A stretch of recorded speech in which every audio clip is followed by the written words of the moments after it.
Hey everybody, just wanted to give a walkthrough on the fuel components that I'm using for my fuel system. I really couldn't find much out there for what I was doing, so I kind of put it together myself.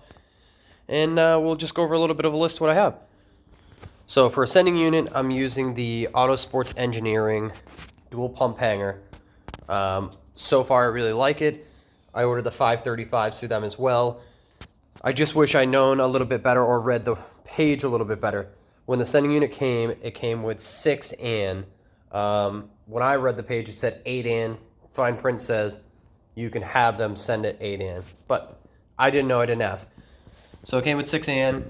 I had to buy 8 AN, buy straight adapters. No big deal. It's not the end of the world. But I also, going with the 535s, they don't have a check valve built in. So I had to get a check valve from them. So they sent me the Radium check valve. Only problem is I guess we didn't really talk much. They make this in a ton of different options. I'm using dual 8 all the way up to a Y and then single 10 the rest of the way. This check valve that was sent to me has a whole array of different fittings that come with it to kind of make whatever you want. But the problem is that's a 10 AN. That's going to cause me an issue going into an 8 AN. So real quick, this is kind of what I did. Put this on here like this. Stand by. I have an 8 AN, so that's going to convert this end to 8 AN. Then I went to Pep Boys. If you have a Pep Boys near you, they have a speed shop. Pretty good selection. If they don't have the fittings, they can get them quick.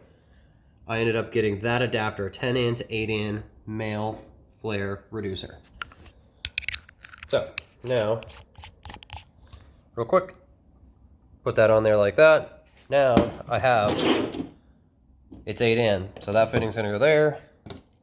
This fitting's gonna go there. And then we'll make the hose here like this. And like that. If I really wanted to, I could eliminate that, but I like the little bit of flexibility here in between. So basically, out of the pump, 2 lines, check valve, straight through on this side. This side that does not have the check valve will be my primary pump. That side will be my secondary pump that comes in by boost. Once they come out of 10 AN, they're going to come up. Real quick, I'll show you what I got going on over here. They're going to run in series on these rails. I could not get a fitting to fit from 10 AN, so I'm going to take this fitting here. I'm going to lop this end off right here, use the straight 8, bore it out more, and weld on a 10 AN bung. Bing, bang, boom, done. That'll be my return. I wasn't sure whether I was going to do parallel or in series. Read a bunch of stuff about parallel not being that great, so series it is. Once I come out of the fuel rails, it's going to be another straight 8 up to the fuel pressure regulator. Out of the fuel pressure regulator, here's my 8 return. It's going to run all the way back to here. I've not been able to find a 10 AN fuel filter, so basically, the filters that I'm putting on there are going to be my filters, unless I can come up with something else. But pretty much, that's my setup right now, guys. If you have any questions, feel free. Thanks.